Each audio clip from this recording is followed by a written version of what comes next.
Welcome back to Daily Profit Plan. Let's get the screen share up and running. We should be live on YouTube and we are live on Zoom. Screen shares up and running. Chat's open.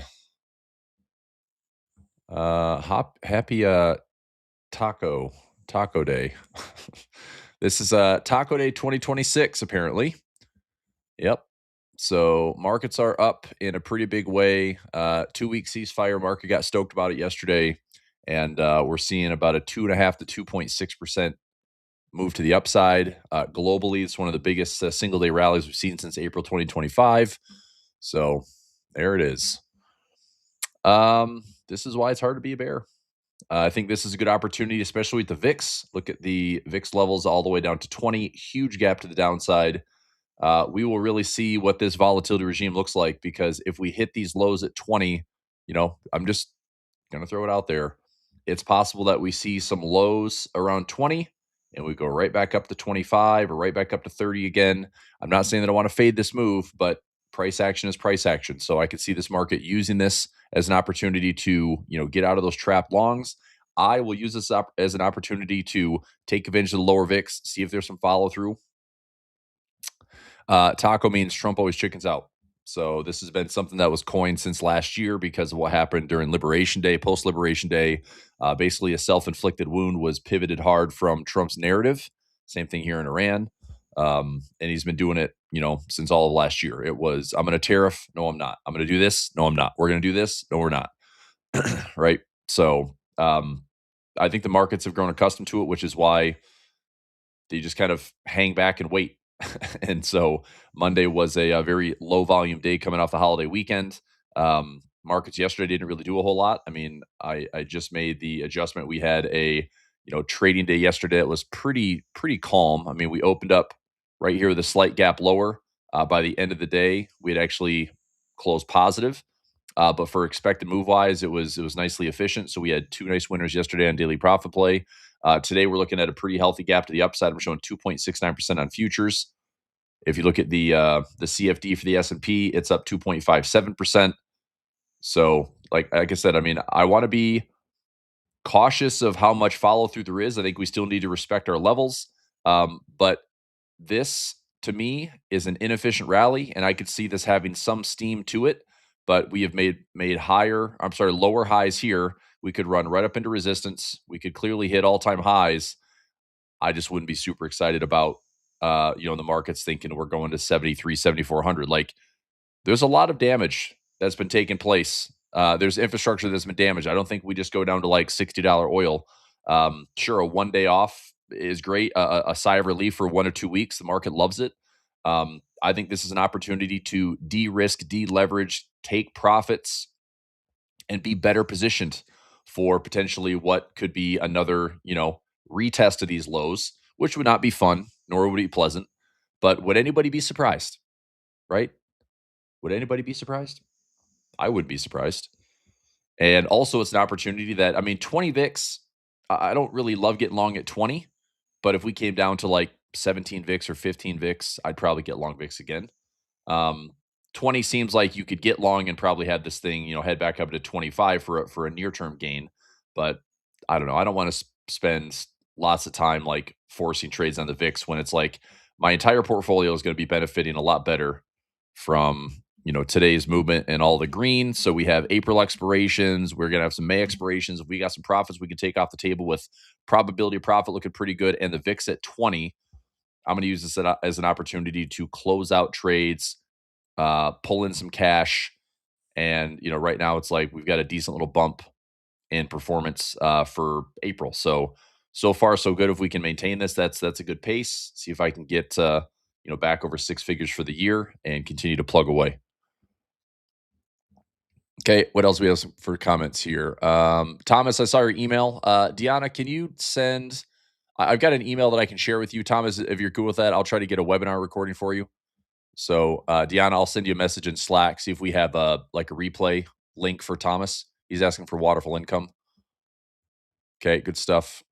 Would it be a bad move to buy as a big calls? It wouldn't be. I wouldn't pay a lot for it. That's all. I mean, a bull put spread I guess bull call spread would be better than a bull put spread. I don't really want to own the VIX unless you're okay with that. I mean, we do have a decent regime. If I own the VIX, fine, but I think it's going to be something. Just trade the option. It's a defined risk trade. That's all. Okay. I'm staying in cash more than usual until we know the craziness is over. Well, Walter, we probably won't know that's going to be over until when 2028. It's hard to know. I mean, look, at the end of the day, price action has to tell us what to do. This is a nice, relief rally. That's what I'm using it for. If I'm not mistaken, I saw the plus minus on the day at like 94, which I know is typically an overshoot. We're seeing some big disparities between Tasty Trade and Thinkorswim. I'm sure there's some upside today. This is not the day that I want to say there's no way it can go higher. It probably can. This is also the day that say there's no way it can go down. It could. So I think we just have to play the market for what it is. We're probably going to have some positive drift. Will probably be a positive gamma. I posted a couple of levels like 6,700 and 6,400 were key levels this week. We have FOMC this afternoon. We have CPI. I mean, all this could be very short lived if the market doesn't like the readings that it gets on inflation this week, right? We have PCE tomorrow and CPI on Friday. We have the Fed today, which might be a bit of a non-event. It's FOMC minutes. It's not Powell. It's not a press conference. Not a rate decision. Just minutes. But inflation data, as far as core PCE comes out tomorrow, and US CPI on Friday. Headline CPI is looking to be back over 3% again. Again, the market may not like this at all, but I don't want to be the one to say like there's a top. Look, we pulled back about 10%. Okay. This is what happens if you've heard the saying, if you miss out on all the bad days, you miss out on all the good days type thing. Like there's no way to avoid like all the good with the bad. Typically the best performing days come off of really, really bad days. And so this, downside move, what's interesting about 2026 is that a lot of the great days are, I mean, this is what we saw for the last several months is we had, the stronger moves to the upside, and then it was slow, steady, fade it, right? Strong move to the upside, slow, steady, fade it. Strong move to the upside, slow, steady, fade it. We're seeing the same thing, strong day up, strong day up. What I'm curious of is this area going to be resistance and start to kind of top out and then slowly fade back down. If this gains traction, we might have one more pop up and then it slowly fades back down. It was not that long ago. I think it was right here when we had that big up day. That was a Monday tweet from Trump, and the market faded that for the rest of the week. So I'm just not getting overly excited. I think it's great to have green. I think it's great to have the market give us an opportunity to de-risk and deleverage. Cash is not a bad thing. Cash is a decent position right now. You can go risk-free cash at 4%. It's not a terrible position, right? But there's a lot of crazy stuff going on. Gold, for example, still catching a bit of a bid, off these lows. I'm still hanging in there with, several trades on GLD and GC for gold futures. Silver, another little pump to the upside off these recent lows. I did buy some silver right at these double bottom lows. And it's not like the bottom. I'm just saying like I use this as an opportunity to find support right at the 200-day moving average. So about $64 positions. Sold lots of premium on silver as well. So we'll see if this level holds, maybe comes back up to this area. All-time highs in silver would be fantastic. Not hold my breath at any time soon, but if we head back up to this area, then make a higher low, work our way back up, well, there's silver's chance to maybe come back to all-time highs. So looking for a bullish pattern there. Oil, big story. Market got overly excited. Okay. Gee, how about that for a technical play? Who remembers me talking about this for 3 weeks? High, low. Then you have your XABC pattern. Could this not have turned at a better technical spot just like gold did? Like, we're sitting here talking about, again, technicals matter. Price action matters. This was very textbook. Even for the crazy volatility and the uncertainty, fundamentally, it did exactly what I forecasted. Now, could I have shorted oil? Yes. Should I have shorted oil? Maybe. Defined risk, sure. But the nice part is it played out. And I said if oil's going down, we're probably going to see equities go up. And so a big move to the downside here. This is a 4-hour time frame, so a big move, but you couldn't ask for better technical play out. Gold did the exact same thing, right? Everyone's talking about this parabolic move in gold, but as soon as we put in this impulsive wave, it was a Gartley pattern, and it's cooperated. It's gone right back through the harmonic merge. Could this be a move back down towards equal lows, possibly even lower lows? Yeah, all the above, right? Could this also be coming back down to find support, and because it happened inefficiently, we start going back up again, and we just stick around $100, and then $100 becomes like the line in the sand of, oh my gosh, pressure on equities, or equities can be just fine because we're not at $100 barrel of oil again. So it's all great in the near term, but this is just good price action playing out. Okay. 94 on Tasty. Yeah, I've got a 94 this morning. Yeah, I saw this morning too. So let's go SPY or SPX here. 94 points. And again, this is probably an overshot. I mean, what is the Thinkorswim reading for this morning? It's probably 50 to 60. I'm going to take the higher of the two. I know that's an overkill, but I wouldn't be surprised. We've seen this actually a lot the last couple months. Is even though I'm taking the higher of the two, and this is significantly higher. I mean, you'd think with a 20 VIX, and again, some stuff it's like some correlations are really easy to use, but on a day like today when it's like all in and taco and whatever you want to call it, the markets could just run and pump and drift and nothing's going to stop it. Like if there's a day that there's literally no sellers, right? It's just drift, drift, drift, drift, drift. I don't want to fight the top, but if we have an expected move of 94, I'm going to try to sell premium 100 points higher or more, right? So a 20 VIX right now, I'll just go 20, we're 20 and change. So 21 VIX divided by 16, 1.31%. If we open and still go another 1.3%, okay, fine. Right? We're at 66.16. So 1.31 times 66.16, there's an 86 point move in the day. Forecasted here for 94 points. Okay. I'm hoping that if I'm wide enough and high enough, I'll probably still play defense, but maybe go like 10 wide, 15 wide, 20 wide on my call spread, on my put spread, try to generate some premium this morning. Don't be surprised when the market opens up. This thing maybe corrects to like 50 points, 40 points, and it might be very, very low premium. But if I go wide enough and high enough and the market, kind of drifts like 9:30 to 10 o'clock or 9:30 to 10:30 directionally, if we can get filled for a couple dollars premium, play some defense and see if we're okay. Nope, it varies. So I usually that's why I do my expected move box gap adjusted. Okay, so this is to me this is always gap adjusted. 94. I move the expected box indicator value to 94. So this is going to open up with a pretty sizable gap to the upside. So from here up about, I mean, you've got to go. So these green lines get this is yesterday, right? Yesterday's daily profit play. What did we need? Price was here. We stayed above my green lines. We stayed below my green lines. 2 for 2. Walked away with some bucks. Hooray! Okay. Did I waste money on defense? Yep. But was I glad to have it? Sure. So I ended up making about $165, $170 yesterday. So be it. I'll take it any day, and we'll try to do something again today. See if we can make a few bucks today as well. So I'll get rid of some of the chart alarms. All right, so we're gonna have a pretty sizable gap. Like I said, we might even be pushing up into 6,800 today. Big gamma around 67. That's going to be breached, no problem. Let's say we go up about 2.6%. Okay, we're going to be opening up around 67.90. Again, putting it out there, there's going to be a massive gap right here. I said resistance-wise, 6,800 resistance.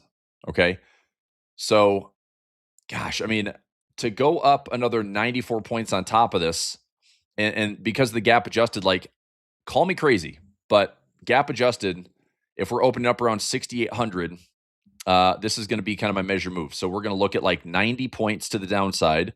So my box will be something around this to the downside. Okay. So we'll have like a 65.20 put side, and we're going to have like a 6,800 plus. Well, no, it's probably 6,900 plus call side. And I'm going to try. I mean, especially for an iron condor, my goal on an iron condor trade is to safely call a top and or bottom for the day. Right? If you're trading on your condor, you are calling a top and a bottom for the day. And if we're going to have a lot of direction, up or down, I want that to be as safe as possible. Okay. So, I try to trade this as conservatively and as safely as possible for me to call those safe tops and bottoms. 94 points is going to be a massive adjustment when we have opening bell here in about 13 minutes. I don't know. Honestly, the deltas might be so low to start out the day, but I'm okay with that. I just think like this is one of those days where it might be. I mean, you'll probably have to remember April 8th, 2026, as the remainder of the time goes on. It's like, remember when we did a 2-week ceasefire and the market was up, 3.5%, 4% for the day. That might be the day, right? Last year, remember that the market was up over 9% for a day. That happened too. So just saying, like, markets can do wild and crazy things. And today could be one of those wild and crazy days. So, we have to also ask ourselves, it's like, okay, we're going to open way up here. Should we just sell puts and hope the market keeps going higher? I mean, how many gaps have we seen this year where the market gaps open and it does nothing for the day? Or it gaps lower and it goes nothing for nowhere for the day. We've seen that a lot. Like all of the flows are happening pre-market and then the day actually opens and it's a very quiet day.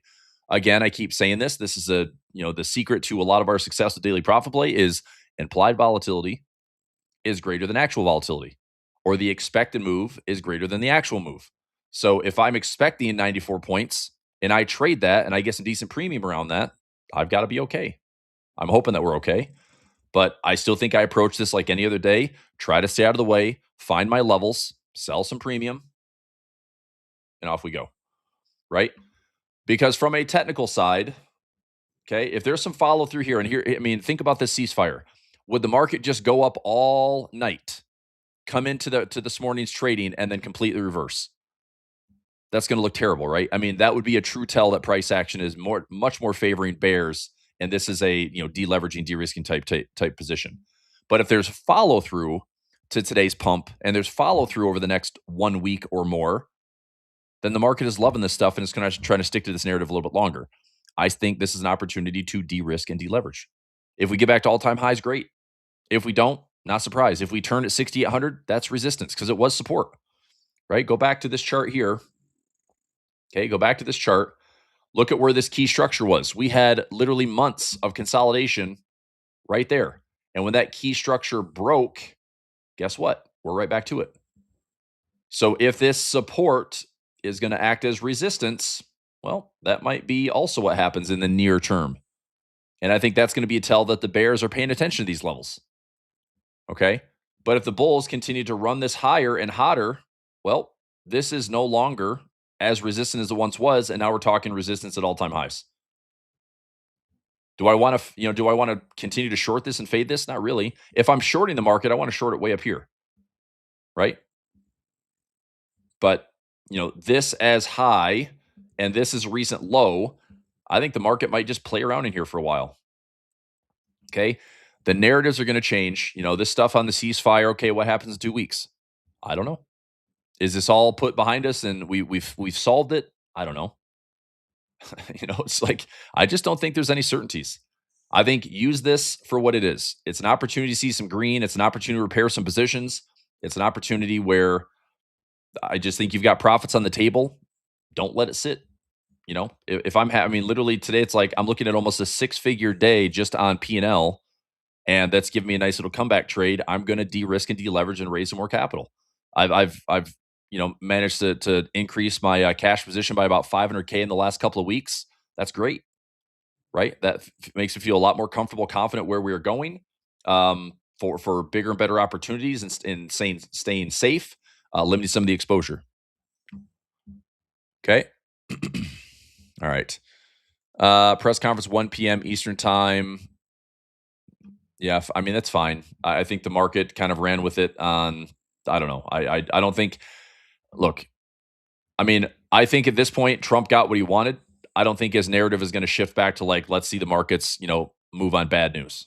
So I think he's going to try to continue to fan the flame for this good stuff, good stuff, good stuff. We get all figured out. It's the best thing ever. It's the greatest regime shift ever. We're in whatever. Pat yourself on the back. But I'm just saying, buckle up. This market is clearly excited for up days, but the truth is a good strong up day. If it stalls and starts to fade with consistency to the downside, then it shows us that the bears are still very interested in driving this market lower. And this is just a wave. This would be down. This would be that pump back up. These are those aggressive reflexive rallies that happen when you sell the rally. It's that type of move that happens because it goes down steady, rips up aggressively, and then if this rolls back over, that's the pain that nobody really loves. But it's like, how is that even possible? Right? But this is the de-risking and deleveraging that we should take advantage of. Doesn't mean I want to be short. I mean, can you imagine trying to be a bear right now? It feels impossible to be a bear. I saw somebody post a meme yesterday. It was just like, FUK your puts. It was Harris Kupperman. He's like, I use AI to make memes. He's a big like hater of AI and stuff, and just says that the capex spending is outrageous, which in part it is, but I think it's also an open checkbook. And if you're not talking AI, you're not getting any funding. So you play the game in Silicon Valley, and that's the direction that the world's going. Let's see here.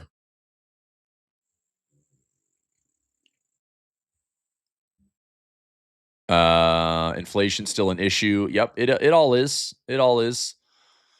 So, I think the tail risk on either side is still good, but we have seen lots of opportunities where the market can blow us out one way or the other.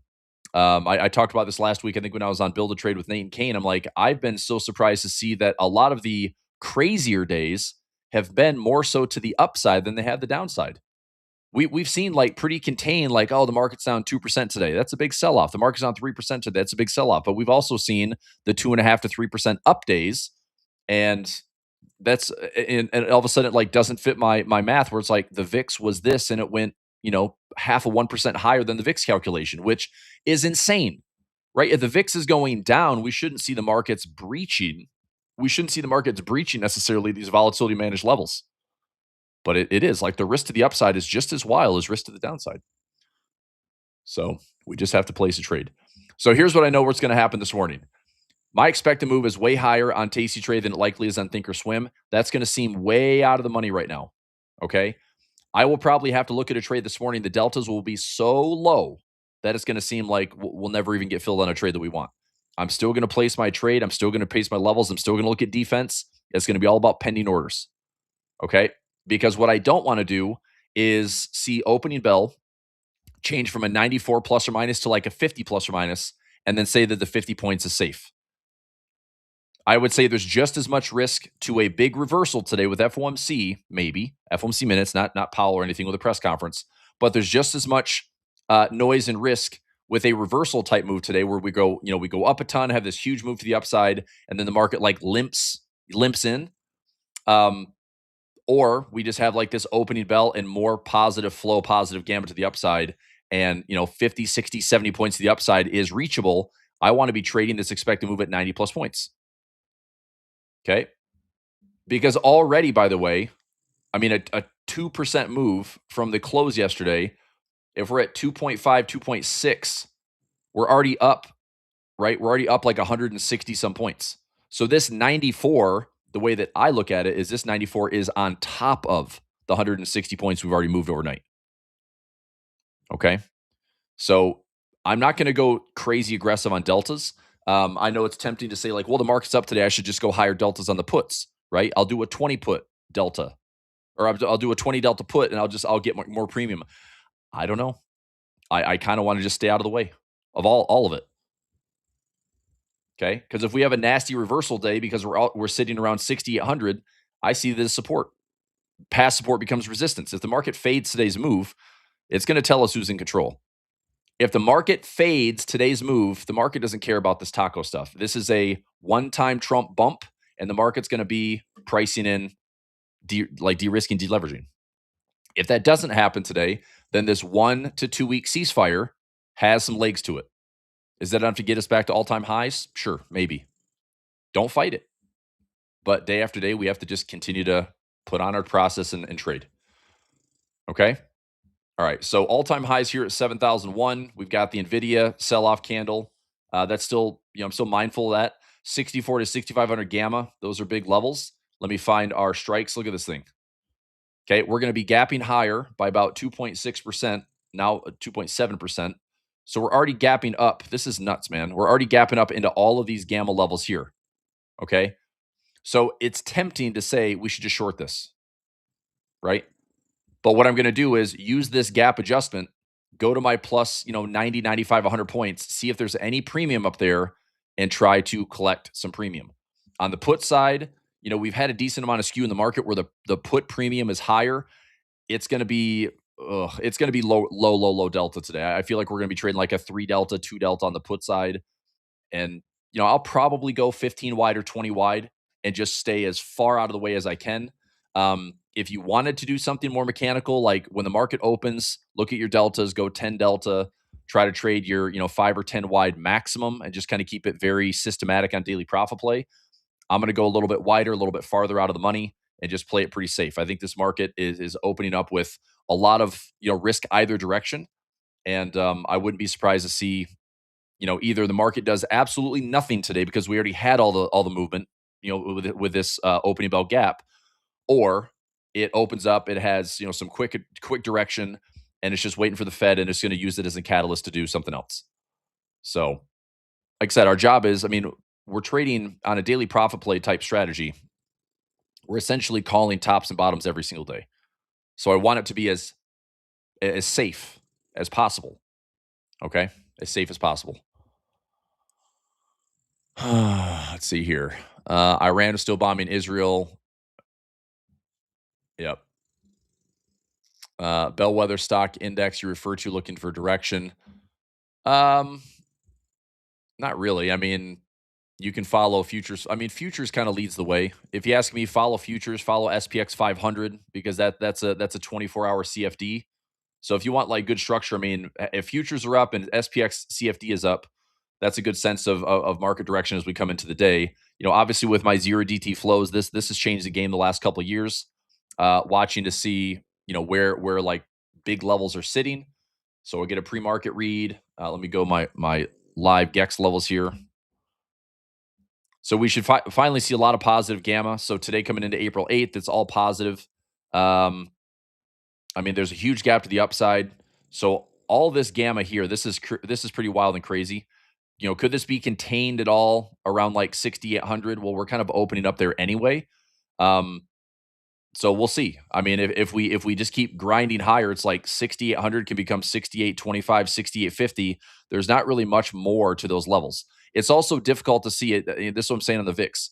If the VIX is at 20, we shouldn't really see like a 3.5, 4% move on the day. But it could also be one of those crazy outliers where it's like, can you believe the market was up 3.5, 4% today and the VIX was at 20? That doesn't make any sense. That math is broken. But I respect the upside risk that this market has given us and shown us for the last couple of years. So look at this thing. Again, gapping up and still pumping. So we're going to have a quick change right now that, I'm showing 100 points. Now it's down to 40. Look at that. Like that. So I'm going to go back to my expected move box. So I've got the 6850 area, which is gap adjusted.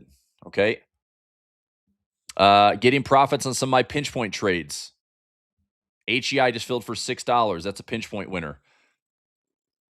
Okay. So we opened up around 6750. I've got a 6750 on dynamic trends. So a couple verified data feeds. 6850 is my expected move. See if we can sell some premium. I'm not messing around here. Let's go to like 60, I don't know, 68, 60, maybe 68, 75-ish. Okay. So 60. This is a 6-7 delta. So if I went like SPX April 8th, this is crazy. Even the call side, look at the strikes. You've got 10 wide strikes today. We don't even have the precision to trade that we want because the market wasn't even expecting these option contracts. So 68.50.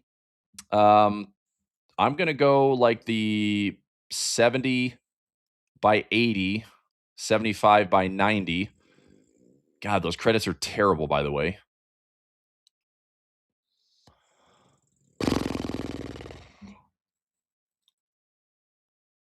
The most disappointing thing is this might be just a challenging day to trade because the gaps are so large and the premium is so low delta is going to be a mixed bag.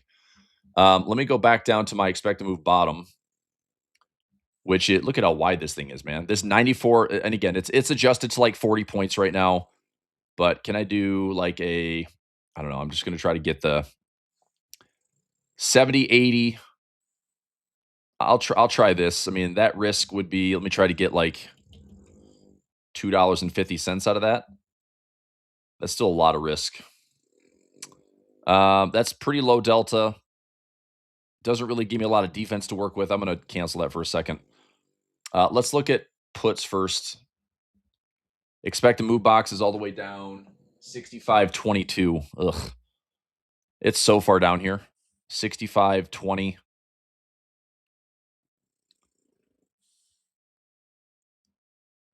So that's 15 wide at a 1 delta. God damn. This is brutal. I'm just there's no good trade right now if I'm using my expected move box. Okay. So 15 wide below my expected move box. 15 wide, I can go 70 to 90 or 75 by 90. Okay. If this trade can fill for $1.50, I'll take it. To me, I'm setting it above my expected move box, below my expected move box, allowing the market to give us some sense of direction. These are very, very low deltas. Um, I'll take $1.50 on this if I can get it.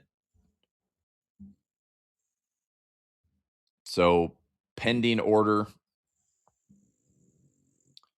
and it's traded for 20 cents. I mean, the probability of this thing filling today is pretty low.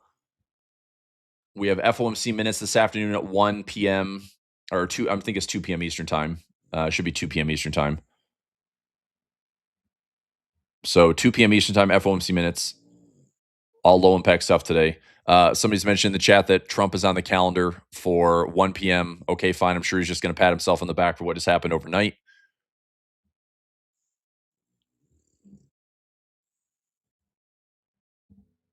So again, like I said, not forcing a trade. I'm going to use and respect the expected move, which is way higher than what it shows right now. Right now, the adjustment is about 36 points.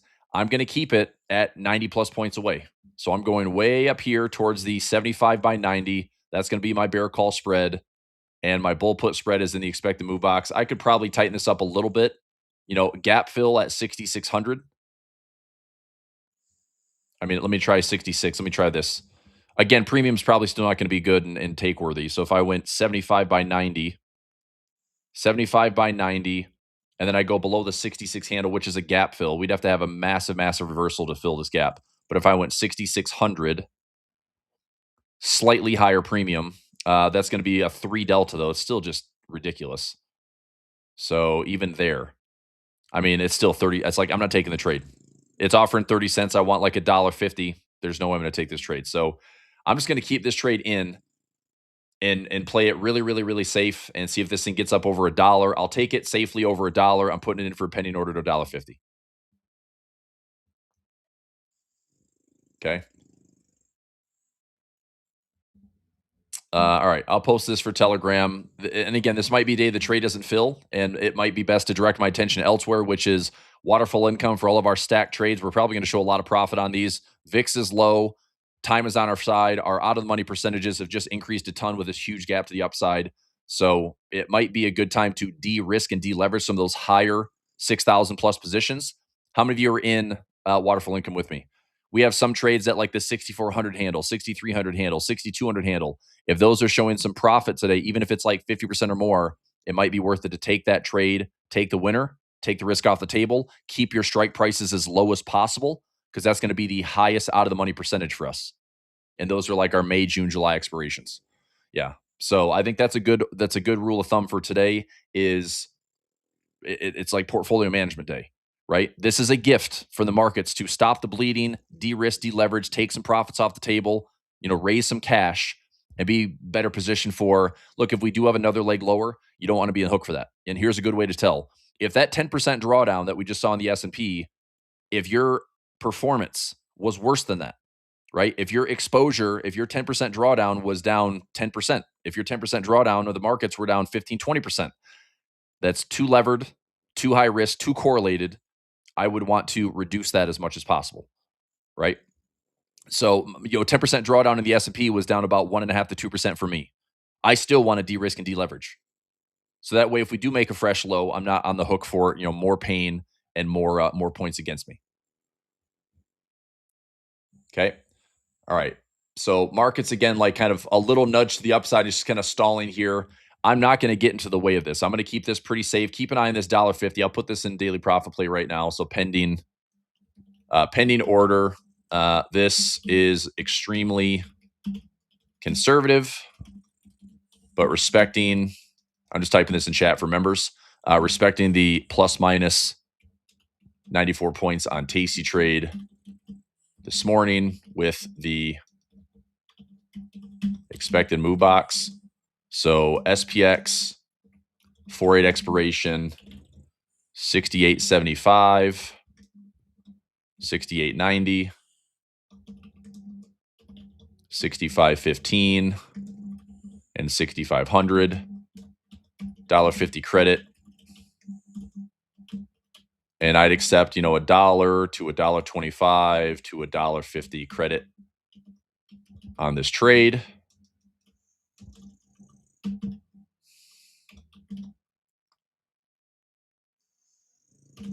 Oops, but it's unlikely to fill without some additional direction today.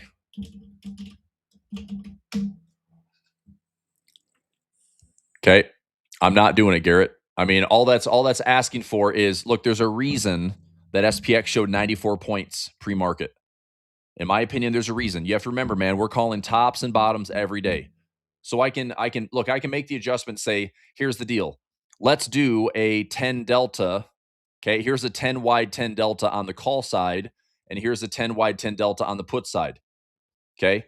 Now I can take this trade 10 wide for 90 cents. And I can just say, well, mechanically, I did a delta neutral iron condor. Great. This has nothing to do with the pre-market expected move. This has everything to do with the current adjustment to say the market's going to go maybe plus or minus 35 points for the rest of the day. I have no idea if this market is safe with this plus or minus. This market could continue to use this as a pump to the upside. There's a reason it said 94 this morning.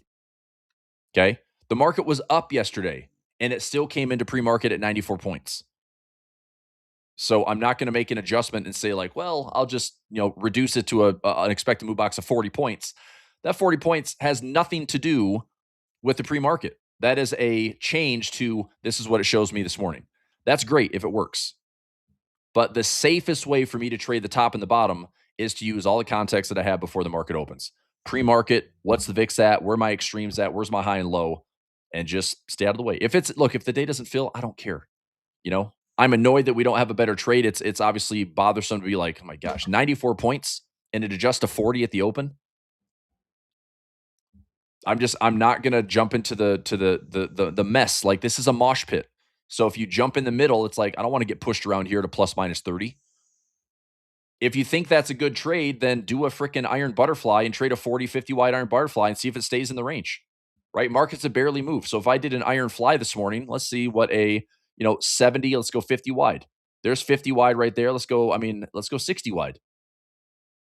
And then I'll sell the 80, go 50, 60 wide. That's 60. Let's go 60 there. So right there, I can do a 1-to-1 on the day, risk $2,400 to make $2,500 as long as price doesn't move more than about 36 points. Well, the plus minus is 36 on the day already. Right? So that's not a bad way to play the day. If you think it's going to be truly quiet, there's a great way to trade it. There's risk, but if the market stays within this plus minus, you got a lot of profit to show for it. But there's a lot more risk too. If I tighten this up, okay, I'm pulling in less premium. So anyway, I'm just not going to force a trade. It's that simple. This is a great day. This is a great day to de-risk, de-leverage. If I could sell more premium at the 68.50 zone, which I'd love to, even that's not offering a lot of premium right now. I mean, that's a 6 delta. If I went 10 wide and 10 wide, I'm getting 60 cents and I'm risking $3,000. Like that's a terrible trade. That can't be right. Oh, that's because one's 15 wide. Okay. Yeah, that's a terrible trade. So I'm just going to stick with my expected move box and keep it out of the way. If the market gives us a direction, fantastic. If it doesn't, okay, fine. The last thing I want to do is get bumped in a mosh pit, kind of get thrown around when the market, maybe it gives us 30, 40, 50 points of movement one way or the other. Okay. I mean, this is what's always crazy about these big gaps to the upside. The market could literally do this to the downside, and everyone's like, hey, look, the market's up today. And we watched it just give it all back, even though it's still positive, because as long as the market closes above this line, it's a positive day, right? I'm just not going to fight this stuff.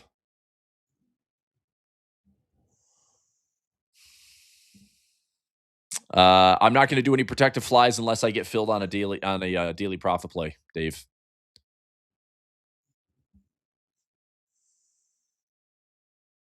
Okay. So, like I said, I think it's better to turn our attention to some other positions. I want to take a look at waterfall income really quickly. Engineered options looking good as well for a full time profit. For participation trade was filled around the 662 handle.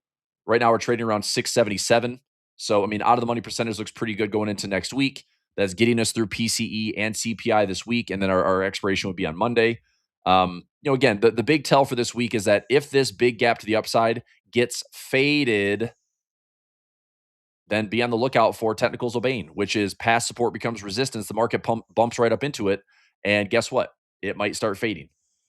So, we need a couple more days to assess. We need to watch price action closely. We'll see what today ends up giving us. But I think that the safe trade for me is going to be, if I'm going to get something to trade, it's going to be up here out of the way, and it's going to be down here out of the way. And I know that seems way too conservative, and it probably is for the day. But if we see this market give us more upside or it starts to fade hard, I don't know.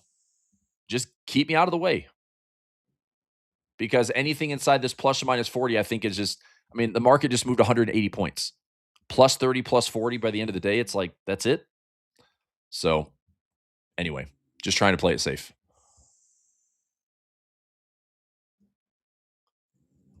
All right. So let me go to waterfall income. Let's take a look at some trades. We have a whole stack of them. We got a lot of waterfall income trades running. We got some good profits. I mean, just on the day, it's like almost a 90K day. That's not a bad thing at all. So here are some waterfall trades. April, this trade is up 45 out of $50. Can I take the profit right now? I mean, am I really worried about the markets going back below 59.25? There's a 98% chance of profit on this trade by April 30th. We stay above 59.25. That's also a 10 wide profit trap. I'm going to keep this one alive and well. What I'm looking at deleting is, so this one's April 30th. This one's filled for a 50-cent trade as well. Again, max profit. So if I can pull like this trade for a 5-cent debit or a 5-cent debit, then I'll close it. Okay. I give away the profit trap opportunity. Do I think we're coming back in the next 22 days all the way back down to 61.50? Probably not. There's about a 5 or 6% chance of that happening. But take a look, right? Looks fine. But the ones I want to get rid of, probably this one, right? This one's max profit at $1 plus the profit trap of 10. So I'm up, 55 or $60 to trade. My strike is 62.75. Our recent lows were 63.15. So that one could potentially be in jeopardy. This one, I did this during a build a trade. 64.40 is my strikes. This one's positive. I'm just going to get this one off the table. Give me 10, $20 in this trade. Get me out of this trade for break even or better. This is a build a trade. This is an official waterfall strategy too, I don't think. I think I did that with Nate and Kane. We were showcasing some waterfall income, so I actually did a trade together. Let me see if I can get this one for at least a small profit. This is one of the highest strikes that I have. So I want to get rid of this one because that's 64.40. We've been below that in the last 30 days. We've been below that by about 115 points, 120 points. So this one, give me a small win. Close. This shows 40. Let's go 45-cent debit. See if we can get out of this trade. We got filled in this thing for 55 cents. So as long as I can get out of here for 50 cents, even 55 is fine. I'll eat the commissions and stuff. But all right, I just got out of that one for 50 cents. So if you're in a build to trade with me, and I'm actually going to post this for Nate and Kane because I am out of this trade for that build a trade segment. That trade's been open for about 63 days. But a 55-cent credit, just close it out for a 50-cent debit. I take the small win and I basically remove the risk around the 6,400 handle. Okay, so now I'm just going to put this in Slack for build a trade. Build a trade.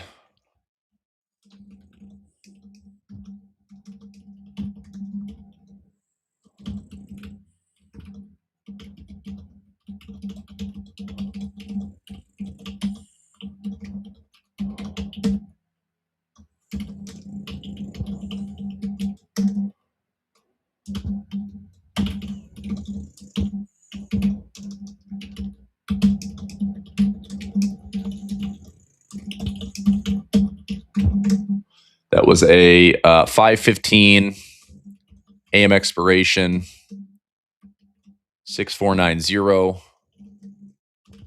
6480, 6440, and 6425.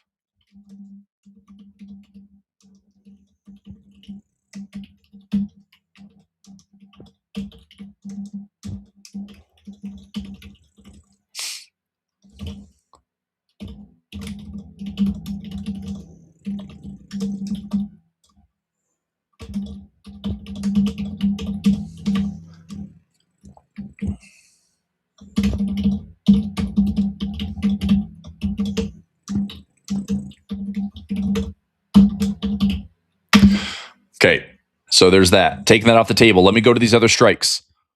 60. I mean, so fresh lows. I'm not really worried about this one. This one's 6150. 22 days out. There's about a 94% chance of profit. This one stays. There's also a profit trap. I still like that kind of 6150 area. Number one, we'd have to make fresh lows. We'd have to give all this rally back, which could obviously happen. But it's like we said, the pumps to the upside have been way faster to the slow, steady fades to the downside. Okay. So does it take time to recoup? I mean, this market has ripped, by the way, like 7 or 8%, has it not? Look at these recent lows we saw. I mean, this is the low around 63.17. Look at where we at today. From this low to this current price right now, the market's rallied 7.4%. So to give that back, I don't think that's going to come in one giant day, right? If it does happen, it's maybe in the 2-week window. What happens in 2 weeks with a ceasefire? I don't know. Okay. But I don't want to sit here and be silly to think like there's no way the market goes down. There's absolutely a chance the market goes back down. Okay. So don't be silly. Don't be greedy. Don't be complacent. Manage your portfolio. Take risk off the table. Take profits. You'll enjoy it. It makes trading a lot easier and certainly a lot less stressful, especially if the market's going to turn lower. I don't know if it is, but I'm not going to give the market a chance to find. I'm not going to give it a chance to find out and have me sit here and be like, oh, I should have taken profit. Okay. Yes, so that's what I'm looking for him right now. So Rob's asking, you still in June trades? Yes, I'm in a bunch of these trades. So this one for April 30th, this one looks pretty good. Again, if you want to, these are optional, but for waterfall income trades, we have like 13, 14, 15 positions running. We built up a decent amount of waterfall income inventory. So if I took profit off the table, it's not the end of the world. We get buying power back. Great. We're taking, 90% of the max profit here, 80 to 90% of the max profit here. Like those are fine. Take the wins. I don't mind the levels. This one, especially like the 59.25 level, I don't mind that at all. 61.50. I mean, 6,000 is where I think the markets could come back and test before we put in like a decent bottom. Okay. So I just want to be mindful of those. Like here's one in May 15th, 57.75. It's up 75 cents to the max $1.05. This one has a $10 profit trap. I'm going to let this one run. There's a 97% chance of profit on the trade. This one, 59.20. I'm going to let it run. This one, 62.75. Okay. But it's up $70 out of the max dollar. I don't mind getting rid of the risk on this trade. So if I take this one off the table and I'm gonna write this stuff all down. So that build a trade, 64. I'm just gonna write these all down. So 64.90, 64.80, 64.40, 64.25. So that one is closed. This one here to eliminate the 62.75. Let me see if I can get out of this one for like 30 to 35 cents. This was out 36 days. We have been just around these lows again. The low is 63.17. Okay, 63.17. So could it go to fresh lows and threaten this one in the next 36 days? Sure, maybe. Probably best to get this one off the table with risk. Okay, so I'll put this one on the docket for something to close. That's a 6,300 by 62.90 by 62.75 by 62.60. Okay, so can I close this one down for like 30 cents? I'll grab the $65 or $70 profit and walk away. I forfeit the remaining $10 profit trap. That's fine. But let me put this one in for like a 30-cent close. I'm going to go 30 cents, see if it'll fill. It's pending right now. Now, today and tomorrow, I mean, there's still a long ways to go to get to 62.75. And this trade's only open for another 30-some days. But I'd like to think that the ceasefire is going to keep things somewhat postured over the next 7 to 10 trading days. I could be wrong, and we'll find out, I guess, what inflation reads on PCE tomorrow and CPI on Friday. If the market absolutely hates it, then this pump is going to get faded hard with some nasty, nasty inflation. But this is what the administration is talking about right now. Even the Fed is talking about this. If these, knock-on effects for oil are short-lived, then inflation is still going to be, trending towards target. And this is a disruptive March reading, but they'll talk it down. And that's maybe what the Fed is here to do today, is do damage control from March's oil shock. Because that's what we're going to read tomorrow with PCE. That's what we're going to read on Friday with a headline CPI, not core CPI, because that excludes energy. But we'll see what the headline CPI reads, right? Because the core CPI for Friday is like a 2.7, and the headline was, or the forecast was like 2.5, or previous, I'm sorry, was 2.5. So the core is going to be much tighter gap between the core CPI, which excludes food and energy, and the headline. The headline is going to be like a 3.4% print. That's what the forecast is. So it could be a much higher print in headline inflation because of the oil shock in March. All right. So that trade I'm going to put for 30 cents to close. So that was $1 fill. Let me see if this will fill for 35 cents and I can just get out of the trade now while I'm talking about it.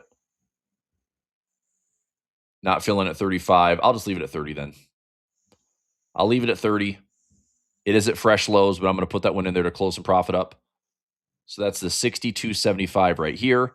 This one, that's the one I closed out for the build to trade. Here's another one, 62.50. We're up like 30 bucks out of the 50. I'm going to put this one at, if I can close it today for 20, that's fine. Let me see if this will close for, I'll close it at 25 cents. Try to take 50%. Not filling. Okay, I'll try this one. 62.75. This is a May 15th. So this is May 15.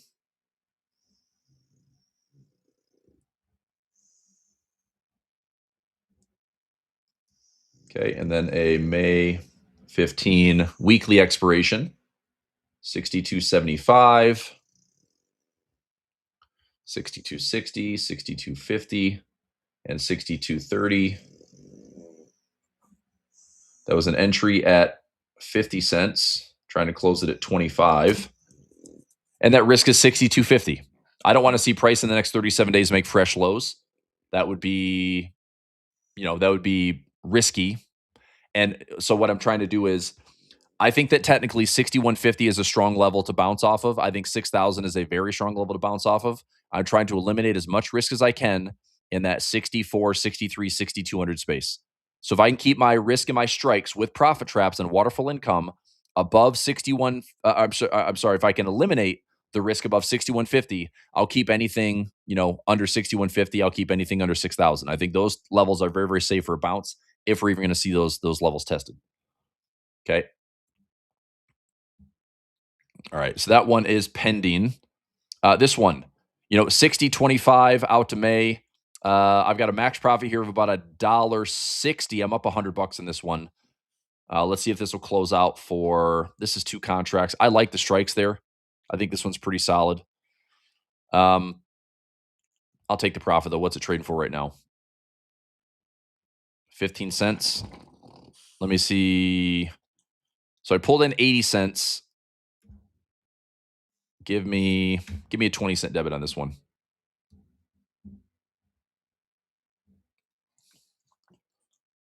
Okay, that's the 60.25. So here's another one. Entered on this one for 80 cents. That expiration is May 29. So this is going to come out with a big alert to Waterfall Income members. So I'm going to type this up. It's going to be a lot to follow and track. This is why it's been important that we watch the tracker. We trade live every Monday together. So this is some serious tracking stuff here, okay?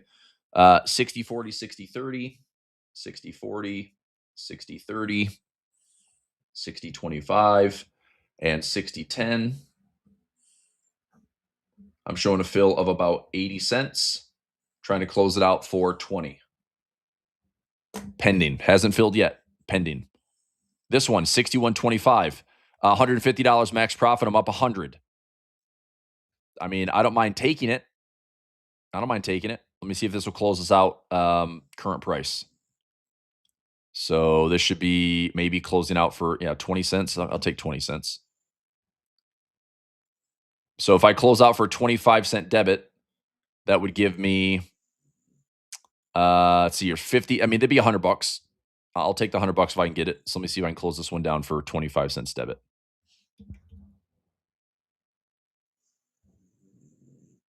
Okay. So another one.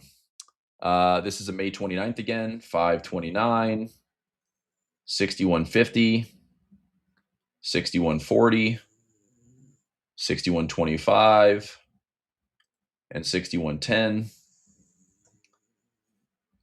So that trade filled. I'm trying to get out for 25 cents. It filled for 75 cents.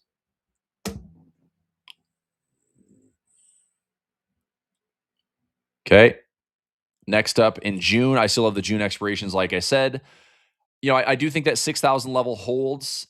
This one, I'm looking at a max profit about $150. This one's a 10 wide profit trap as well. I might hang on to this one a little bit longer. I think into June, if we have a bottom, whether the bottom's already in or not, if we have a bottom, I will probably hang on to this one for looking for that bounce off the 6,000 handle. This one for June, 6140. I'm not going to close this one down for, $5 or $10. I'm going to let this one ride a little bit. So June expirations, I'll let those ride. This one, 6240.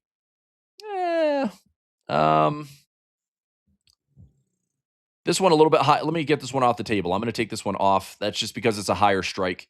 So 6240. This is a June 18th. 6260 by 6250 by 6240 and 6225. So I pulled in 75 cents. And it's showing a little bit of profit, not a ton. I mean, this is probably going to be like a 55 or 60 cent debit, but I'll take the profit, eliminate that 6240 risk. So let me see if I can get out of this one for a small winner. So let's see if we can get out for like 55, 60 cents debit. Just get out of this one for a small win. That would be about $30. All right, that one filled for 60 cents. Okay, so close. So 55, close out at 50. Closed. So these are all pending. That one's filled. All right. So I got that one off the table. That's a June 18th, 6240. That'd be my kind of line in the sand strike. This one all the way down to 59.25, not worried about it. This one, 5,900, June 30th, not worried about it. This one, 59.75 in June, not worried about it. This one, let's see here, 61.25 in June, not really worried about it. I mean, 75 cents, max profit, $150. I'll let this one marinate. And then the 62.60, this one, so I'm in for 2 contracts. I'm going to try to get out. Man, look at that fluctuation. Let's see if we can close this one. So that's July. I think it would be safe, but that's still like the higher risk, right? The higher levels. So let me see if I can get this one. I mean, I guess break even or better would be fine. I hate to let some of these trades go, but I'm going to, this is still out 100 days. Did we just take this one? No, this has been open for 65 days. We went out. Yeah, we did a lot of these trades like stacking in that weakness window. Chris is not hearing the voice. How's my AV, by the way? Nothing's changed. I should be live on YouTube, live on Zoom. Everyone's good?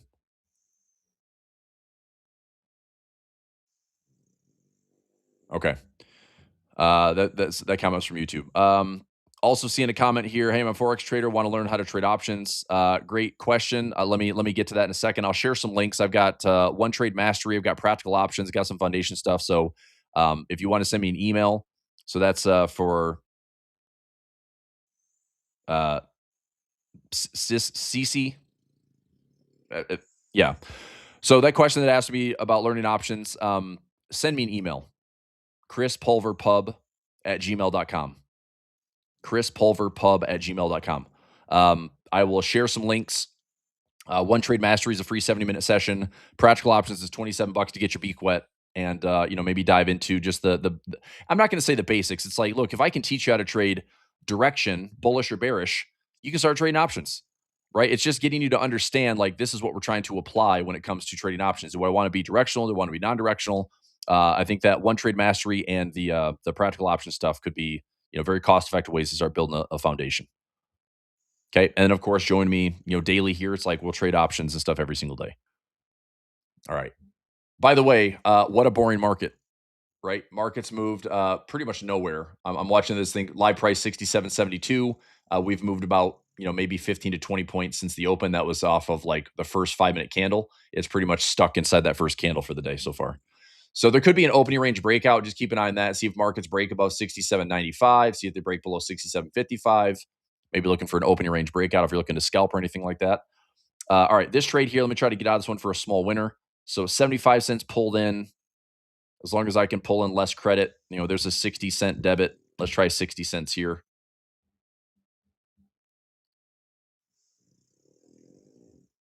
Okay, let's try 65. Give me a small win.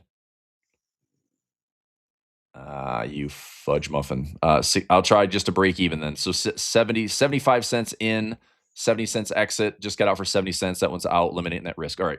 That is one more here for July. That's a July 17th. So that was a 75-cent entry, 70-cent close, eliminating risk at the 62.60 handle.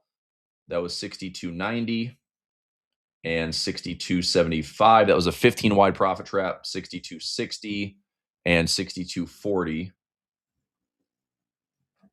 Okay, so I have 1, 2, 3 trades in waterfall that I've closed for a small win.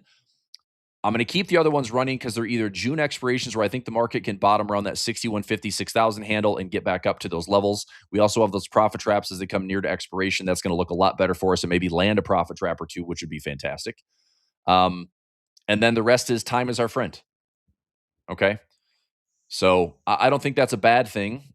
And then we have the XSP trades that I did based on the expected move box. Let's see how that's looking today. This chunk, I'm going to add all these up right here. Some of these are stacked in together. So let me see just a quick P&L right now. If this adds up to something profitable right here. Because if it is, I might start closing these all down. This is 2 iron condors that I did. There's only 16 days left in the trade. Let me see what I pulled in. Credit wise, there's 16 days left in the trade. So if this is, so I'll start at the 4. Let me get this boxed in properly. So I'll start here at 431 down to this 223. And if that's positive by, let's say, $100 or so, I'll probably take the profit on that as well.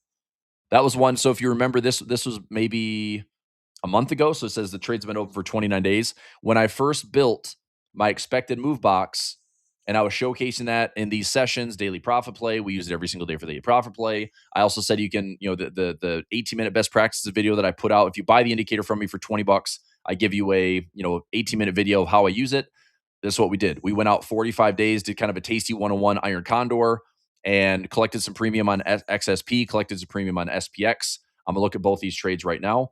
So I've got minus 430, plus 464, minus 613, plus 654, plus 360, minus 223. I'm up $212 on these trades. I'm going to take the profit. I think the max profit was something around like 240 or 250. I'm going to take the profit. I'm up $212 out of a max 250. I'm just going to take it and move on. Do I think the market's going to settle back below 615? Probably not. But the 640, 635, we have been there. Okay, that's only 16 days out. I don't want to take the risk with the VIX being down. Probably the profit is now increased in my favor. I'm going to start trimming these down for winners. So the 720, 725 call side is going to go with this is how it's going to close out. I'll take these 2 contracts here, close it with the 635, 640, and I'll close these all with 1 contract. So check this out. I'll close this position, change this one and this one to a 1 contract. So that was like $1. So the higher strikes on the put side was probably like $1.55 or so. Let me see if I can find this in Telegram. So 640. This channel, are you in Zoom yet? Are you in Zoom yet? 640. I'm going to do expected move box. I'm just going to do bonus trades, I guess. I'll try to find a bunch of bonus trades here. Okay, bonus trades, FOMC, move box bonus trades.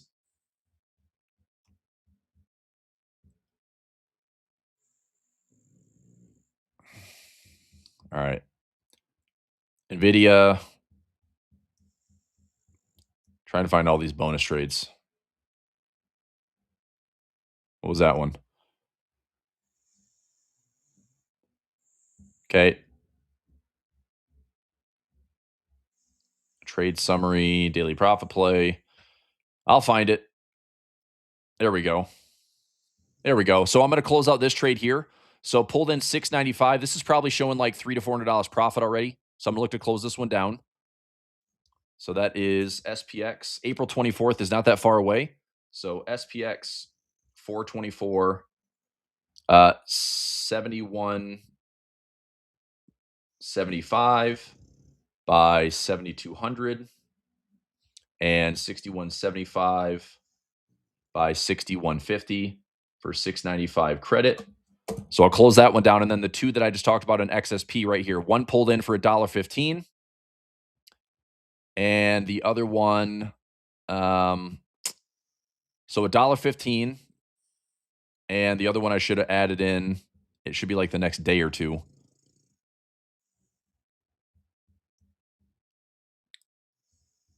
What the heck? I know I put two trades in that expected move box. Maybe I didn't list both of them. Yeah, I listed the further out of the money ones. So anyway, let me go back to this. So 61.15. This is the safer of the two. So the one that I'm getting rid of is there's a 60 or a 640 and a 635 that I pulled in like $1.55 or $1.60 credit for. This one's now trading for like 120 bucks, 130 bucks. So I'm going to get out of this one for profit. I'll get out of this one for profit as well. And hopefully that's, overall about 75 to 80% of the max profit. And this is all done in very much like Tasty Trade 101 style. Go out 45 days, manage it at the halfway point, or take a decent chunk of profit, which right now with the VIX at a low spot, 20 is a much easier way to take this win. Okay. It's more capital efficient for me rather than holding out for an extra $20, $30 of profit. Just take the win and walk away. So right now, let's see if we can get out of this thing for like 35 to 40 cents. See if I can close this down for 35, not filling. I'm going to penny this thing up to try to get the mid price. 38 cents. Hopefully it fills at 40 or less. All right, 38 cents. So that was $1, probably about $1.55. Close it out for 38 cents. So not bad. That's about $117 winner there. And then I'll take the remainder, the 720, 725 calls, and the 615, 610. This was the $1.15. And right now this is trading for 14 cents debit. I'll try to get 1 penny lower if I can. I'll try to go at the mid price if I can. Just above the mid price. You butthole. I need it. So it's going to be less than 100 bucks. 16 cents. So $1.15. Close it out for 16 cents. So I made $99 on that one, and I made $117 on the other one. So 117 plus 99. So 216 bucks on those trades for XSP. So closing out those. So if you're in those bonus trades, I know that's bonus trade stuff. And I'm going to close out the SPX one as well. So SPX bonus trade. This should be based on like the expected move box. I think I labeled it in here. So SPX. Where did it close out? I think it already filled actually. See this right here? This already filled. So I got the 695 close out for $2. So that is 495 bucks. So not bad. So 216, 216 profit plus 400 and 495. That's not bad at all, man. Okay, so just made 711 bucks on those bonus trades. I'll take it. Let's add this in. So little bonus trade update. Try to find my little bonus trade thumbnail in here with all these other crazy thumbnails I built. So bonus trade update. When I built and showcased my expected move box about 29 days ago, I added some Tasty Trade 101 style 45 DTE iron condors. XSP was a entry for $1.55 credit and an entry for $1.15 credit.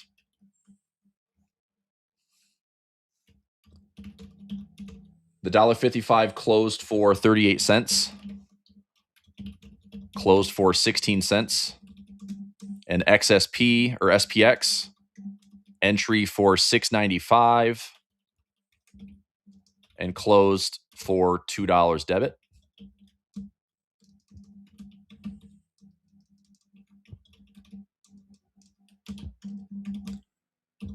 Net profit on the three positions.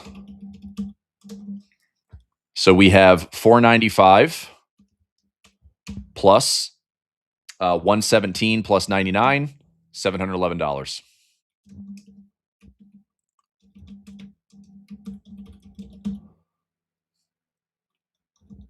And still about how many days of expiration were left on those trades? April 24th, so about 16 days, and still about 16 days remaining on the trades. Taking the win. Good stuff. Okay. So if you're in those bonus trades with me and using that expected move box, that's why we built it. That's why it works. You know, VIX was high. We traded this at like a 26 VIX, by the way. Went out of the money, traded like 10 deltas, you know, got a decent amount of premium for it, and happy to take the profit right now. I think the market, that's what it's good for right now, is VIX is low, out of the money percentages just increased. This is all good stuff. Taking the profit now. You know, my max profit, by the way, I mean, I'm leaving some money on the table, right? $6.95 plus $1.55 plus $1.15. My max profit is $9.65. Okay. Now I just made $7.11 out of $9.65. So I pulled out about 74% of max profit. But to me, it's more capital efficient. It's less risk for me to grab that extra couple $100. If the VIX goes up to 25 again, it's going to, you know, widen out those expected moves, and it might mean I have to hold on to it closer to expiration. So I'm not going to. I'm just going to take the profit now and move on. All right. So those are fun to get off the table. Taking some profits off on waterfall income. Yeah, this is all good. All right. What else? So I'll get a nice write-up going for waterfall income. 1, 2, 3, 4 pending orders to close. 1, 2, 3 close orders. What I'm trying to do on waterfall income is eliminate the risk. Anything above 6,200, anything above 6,150, I'm trying to eliminate that risk. Okay, so if we have like 6,200 strikes, 6,300 strikes, 6,400 strikes, I'm trying to get those off the table. Don't take losses on them. Break even or better, but get that risk off the table. That gives us more room for error. That still packs away all those profit traps. That frees up if I close out those 1, 2, 3, 4, 5, 6, 7. If I close out 7 waterfall income trades for winners, that's also going to free up, you know, several $1,000s in buying power. So this is all a good plan. All right. Okay. Trisha, did I send you a follow-up email? If you purchased the expected move box, I should have sent you a follow-up email. There would have been multiple links in there. You know, I give you either TradingView access or Thinkorswim download link, and there's a best practices link as well. It says like, you know, best practices video. It's like an 18-minute video. You can click on the link. Yeah, just check that. Check the email. Rob, I'll send this out through the alert section in your member portal. So look at your one-click trading alerts. I'll post these all out in waterfall income alerts. Okay, is a reverse iron condor trade profitable if it closes above or below the sell legs? Yes. So if you did a reverse iron condor, are you talking about today there, David? If you're looking at some type of direction today, I mean, is the probability of profit high? It's probably like 50 to 60% ish. Do I think we're going to get the market to stay? Depends on how big your dead zone is, to be honest. So if I look at SPX this morning, okay, I mean, the markets have gone essentially nowhere. So let's go on the call side. If we want to do a reverse iron condor, I do an in the money call spread and an in the money put spread. So let's say we're trading at 75. If I went like 60 by 85, something like that. I mean, I could get $6 in this trade. What do I need price to do? I need price to go basically 15 points lower, or I need it to go about 10 points higher. And my risk would be $400 to make $100. as long as price is greater than 67.85 or it's less than 67.60. So that's not a bad stab at the day. You just need direction. So I mean, going into a 25-point dead zone is not bad. This is what the market's anticipating for the rest of the day. FOMC could move it a little bit, but I don't think it's going to be a big event for FOMC. It's minutes only. It's not Powell. So I mean, there's risk. There's risk. That's it. Like it's a decent trade if there's direction. If the market is all gaps and no follow through, so we just have all this pre market and we open up here and just go absolutely nowhere. I mean, that's the day, and it is what it is. So, and I'm sure that I've got some traders out there that are doing, standard daily profit play, and the market's gone nowhere for 45 minutes. It looks great right now. But like I said, I wasn't sure what we're going to face today. It's like I have seen this market give us blowout trades to the upside as well as, gaps up and fades the entire morning. I just played it very conservatively. It's fine. You know, Still made good money yesterday. It's like I just didn't want to be in the way of something that was, just market rips. But here's what we're at. We're right at resistance. 6750 to 6800 is pretty key resistance in the market. And so I do think that the important tell for today is that if this market is going to stall right here, okay, it's not by accident. Like I think the market is here for a reason. Obviously, it's using Trump as the catalyst and this 2-week ceasefire as the catalyst. But this past support, if this holds as resistance and this market fades this gap, it's telling us that the bears still care.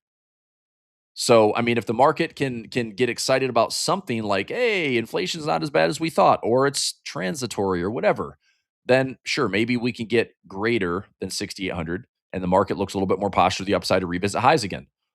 But if the market is going to fade today's gap up, then the bears are still very much interested in, protecting this as a potential lower high, lower low.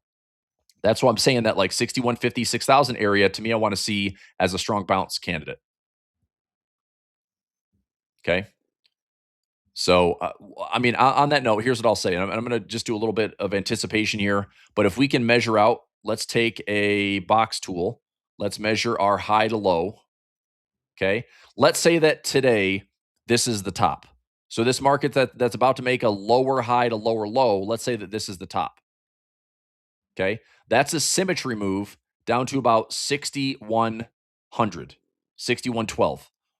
So I'm going to make a note here, put a horizontal level, and I'm going to call that one corrective symmetry. So see if I can label this one text. So corrective symmetry, high low, and lower high to lower low. Type in a wire yes so that makes sense.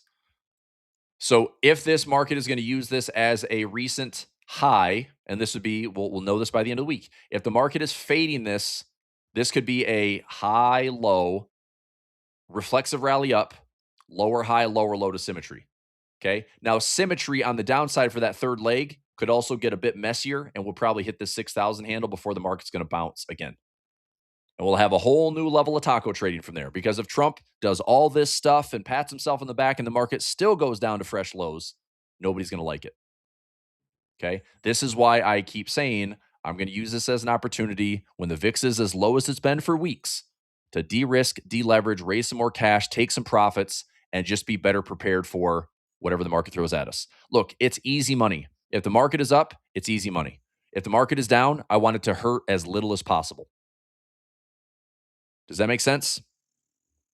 That's my plan. That's portfolio management. All right. So I'll mark that here, corrective symmetry, and see if we get there. Waterfall income, let me get an update posted. Yep, 35% cash. That's cool. I'm sitting a little bit higher than that right now. I've pulled in over $546,000 in cash, so that's good over the last couple weeks. So right now my cash position, so 2,546. I'm about 50% cash. That's pretty good. I was like 40% a couple weeks ago. I'm also going to look and see, how my ratio spreads are doing. Some of these positions might look pretty good. Let's go to one of my portfolio margin accounts, for example. So let's see here. I'm just going to look at some of my ratio spreads. I mean, again, like not super excited about this one. These are so far out of the money. I'd have to like Amex would have to drop like 50 to 60% for that to be a problem. Baidu, I mean, some of these, I just have so much time in some of these trades. Cracker Barrel, back above my strikes. Chipotle, hopefully getting called away. You know, if we can repair it to $40. Costco is over $1,000. I'm curious when Costco is going to give us a split. If they do a 10-to-1 split, that'd be awesome. I have a ratio spread of 500 by 460. I love that trade actually. 40 wide ratio spread. I'd own it at 420. If they do a split, I'd own Costco at $42 a share. I don't know if they're going to do a split. Maybe they don't. Chevron, 150 by 140 ratio spread. John Deere, 310 by 300 ratio spread. This one's up. It's like I've got $320 of profit. If it's over $250 to $275, I'll take the profit. The Dow, these are looking pretty good. Some of these ratio spreads I did. Right. So $250. It's just a quick income trade. It's up $150 right now. Probability of profit is pretty high, like 96%. I also don't mind owning some of these shares at like the 10, 12, 15% corrections from all-time highs. So this one should be fine. Then I closed at all my Q's positions. QQQ, I've got a 111. That one's going to be most likely fine. That's up 50%. SPY ratio spread here. This is a 111. So $10 wide plus the naked put. I mean, this actually is a great position. So this would be a project options edge trade. 680 by 670. That's a 10 wide profit trap. And we have the 592 naked put, which is looking very high probability out of the money, 95% that it doesn't test this in 51 days. My credit here is 303. I'm up 350. I actually can take a small bonus profit right now and get out of this trade. I think I'm going to do this. So I'm going to take this 111, see if I can close this down for this should be closing out for like a 45 to 50 cent credit. Let me see if this will fill. So I'm showing like 40 cents of extra credit. See if we get 45 cents extra credit. 44 extra credit. Okay, so that 303 just closed out for another 44 cents. So that's a good winner. I'm going to get that one off the table with the bonus profit. I mean, and again, if price was below 670, there's a potential like $10 trap in there. But if we're above 680, I get nothing for it other than 303. So I'm like, should I let that one ride a little bit? I'm not going to. I'm just going to take it off the chain, get the buying power back, raise more cash. All right, let me do this on my portfolio margin accounts. So let me check the SPY here. May 29, 111. So that trade, 301, trading for 340 and change right now. Like I said, it's tempting to leave it alone, but if there's a higher spike in volatility back to 25 or 30, it's gonna be more pain. And it's also a naked put of 592. I'm just gonna take the profit, take the bonus. So closing out here for hopefully a 45 cent credit. 45 cent credit. Nice. This one, just going to all my portfolio margin accounts. Close. Oops. Let me group this first. So 301, trading up for about 45 cents. Close it at, piece of candy. 48 not filling. Let's try 40. Let's try 48 cents.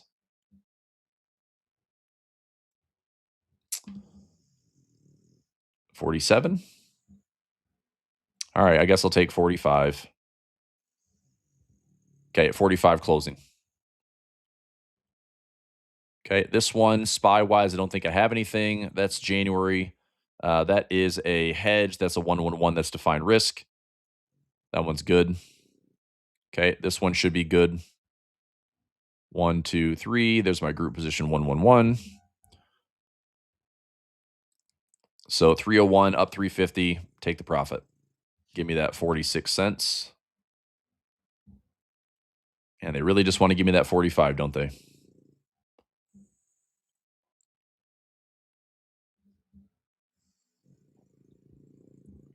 Okay, 44 cents profit. This one probably doesn't have it. Those are hedges and spreads. This one will have it. There's my May. 1, 2, 3.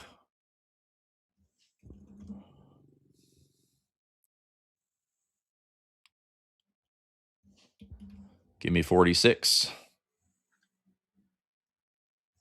Son of a biscuit. I'll just keep trying for 45 cents. There we go. 45 cents getting filled, no problem. That's a hedge. This is the cash account. Those are hedges and spreads. This one, hedge and spread. Here's a portfolio margin. There we go. So I'm taking it now because of the bonus profit. Do I still own Tesla? Yes. I have Tesla shares. I have Tesla 111s. I have modified collar trades. I'm doing like I've got a lot of trades on Tesla. My strikes are like the 220, 210, 215 zone. I still own Tesla. I have shares. They're covered at like $500, and I'm just going to let that ride. I also took like a modified ratio spread where I did. I take that back. It was like a 1-1-1. So I did a bear put spread plus a naked put, and I think I took that trade for like $3 credit, and it was closing for like $8 to $9 credit.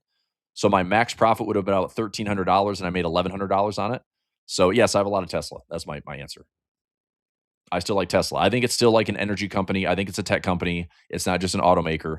I know everyone's talking about Tesla is like, oh, they trying to sell the shares of Tesla to buy SpaceX. I'm like, I mean, SpaceX could be like 30% retail, and the IPO is a big deal, but people are going to pull from all sorts of places to fund it. If they want to go long SpaceX, then they're probably going to pull from Mag 7. Do I think Tesla is a bad play? No, I think Tesla's great. If you care about it like an energy stock, I mean, they should be making chips, batteries, gigafactories. It's a tech play in my opinion. Humanoids, right? Like robots and AI stuff. I mean, I think Tesla's all of those things. So it's a tech company, it's an energy company, in addition to, yes, they happen to make cars. So I think it's multifaceted. All right, let's close this down for 45 cents credit.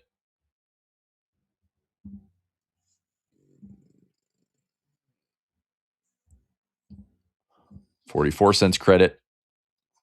Easy peasy.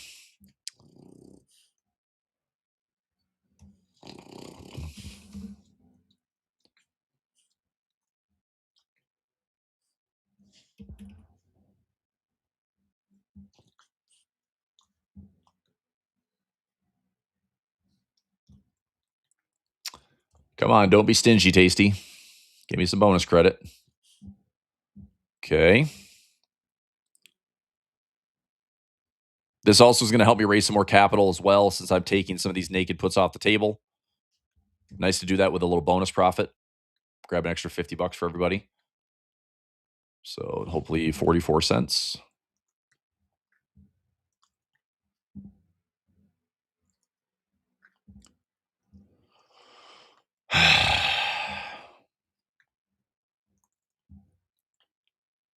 Come on, man. There we go. 42 got filled.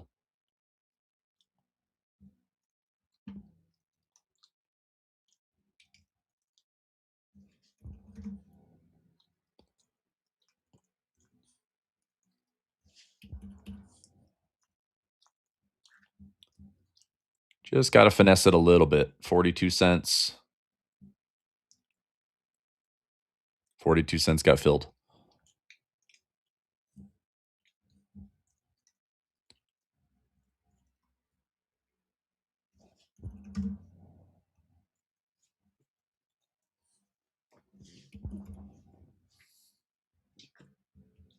Okay, a couple more counts and we're good.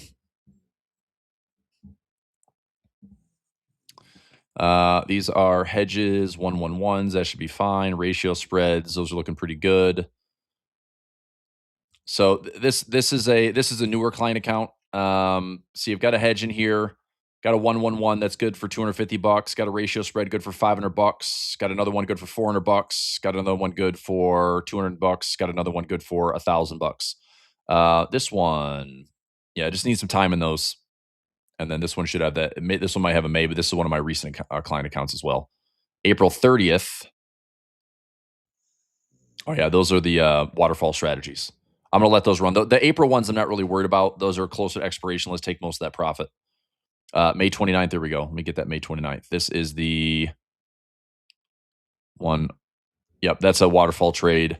Yeah, these are all lumps of 4 trades. So this is 1, 2, 3. That's a 1, 2, 1. That is a butterfly. That's a profit trap. That's a profit trap butterfly. 1, 2, 3, 4. That is a waterfall strategy 2. 1, 2, 3, 4. That's a strategy 2. Yeah, I'll let those ride. All right. So I just cleaned up all of my SPY. That was a 111. I do have a trade in the Dow, but I think I'm going to hang on to this one a little bit longer. So this one's a ratio spread, the 455 by 440. It's up about $157 out of the max 250. But the goal is if price comes down to threaten the lows, there's a $1,500 profit trap in addition to owning shares and repairing this thing. So I can hopefully see a bigger profit chunk. We'd have to be down to 425 on the Dow. So if I'm taking on any risk on the Dow, 425 is way down here. So I don't think it's going to be a threat necessarily. From current price to drop to 425, we'd have to fall 11 more percent. Anything can happen, obviously, but that'd be a pretty nasty spill. So we go from there. If this market is using this as a lower high to lower low, that puts me down to about 425. I'd flip it, I'd own it, I'd trade a symmetry game back to like 510, 5-10 bucks a share, flip it for $1,000 and get out of the trade. Okay, so I'll hang on to that one a little bit longer, and also that's got to happen pretty soon. This expires May 15th, so that's 37 days out. So I'll hang on to those a little bit. What else? Just generated more cash, so now I'm at 261. I just pulled in over. Now I'm 50% cash, so 261 out of what 2610. So 2610 out of 2145, 2134, 5136. So now I'm just at about 50 to 51% cash. Good. So trying to free up some more buying power. Let the market do its thing. Off we go. All right. How many positions do you have? I don't even know. A lot. I mean, there's a lot of accounts that I'd look after. I don't even know. I just know that my goal is I go A to Z. I comb this stuff every single week. I go through my positions. I group them. I group them in Tasty Trade. It's pretty easy to organize. And when I take off one trade, I pretty much take them all off. So, I mean, I probably have several hundred positions open right now.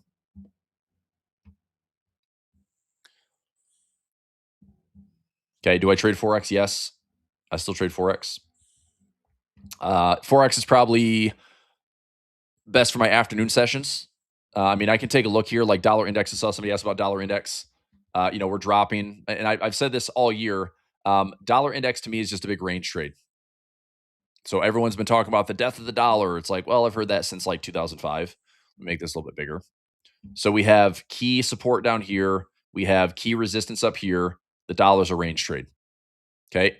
Where things get, and these are my thoughts. If the dollar breaks lower, this is what Trump and company want, is a weaker dollar. Okay. I think that sucks to be an American having a weaker purchasing power. I think that absolutely sucks. That's debasement. That's why I want to be long gold and silver and Bitcoin. That sucks, right? But the breakout here, this is where I think the crowded trade offers some asymmetry. If the dollar breaks and goes higher, this is what nobody is expecting, by the way, is dollar strength. I think this is a good high reward to low risk trade, but I think the better trade would be buy it down here, right? Like if you want to scale in, it's like take a stab at the dollar here for one position, take a stab at the lows for two positions. If you're wrong, get out quickly. And let's say this is a 1% risk. But if you're right, this thing goes up to 1.5 to 1, 2 to 1. If it breaks out, you're talking like 3 to 4 to 1.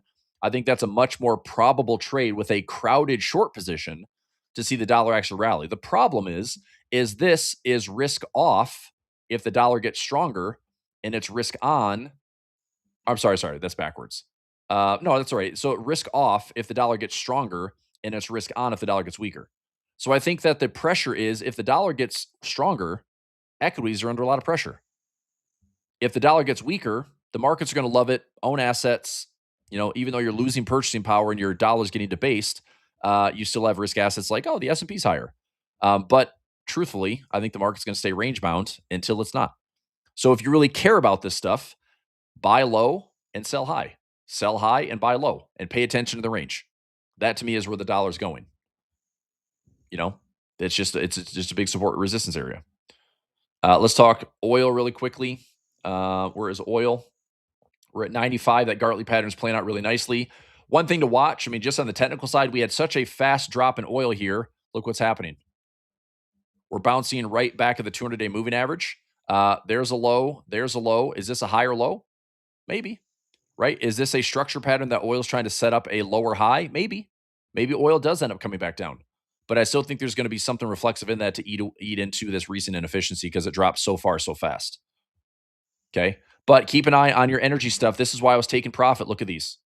Okay. I mean, this is testing like a 100-day moving average. Do I want to get long XLE? No, I've got naked puts all the way down here at like 45 to $50. XOP, same thing. It's like, look at this. It's up on the day. It just had a huge gap to the downside with this news. XLF is financials. I mean, we're probably getting a sector lift across the board. Industrials. I mean, look at that big gap in industrials. Big gap in industrials. Basic materials, gap up. Tech, gap up. This is another one you want to be cautious of on the correction. Is this market could be pricing in lower valuations and earnings compressions. So if this is tech, kind of orderly, does tech make fresh lows? Mag sevens? Like I just how many of you trust this rally? I guess that's my question. How many of you trust this rally? Like sustained, this rally's going to all-time highs. We're getting there in no time. How many of you trust that rally? Like 10 out of 10, this is the best rally we're going to see all year. Or I'm cautious. I think this is a nice little pump. I think this is a way to de-risk, de-leverage. I think we're going to still struggle.